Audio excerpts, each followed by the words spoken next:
بسم اللہ الرحمن الرحیم۔ علم نور ہے۔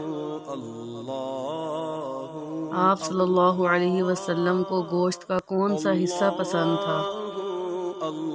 بکری کی دستی۔ آپ صلی اللہ علیہ وسلم کی پسندیدہ سبزی کون سی ہے؟ کدو شریف۔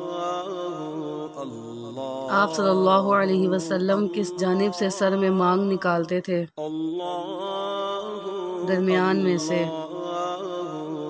آپ صلی اللہ علیہ وسلم اکثر کس لباس میں ہوتے تھے؟ دو چادروں میں۔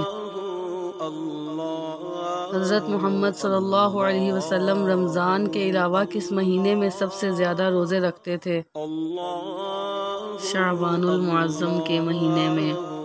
صلو علی الحبیب صلی اللہ تعالی علی محمد صلی اللہ علیہ وسلم۔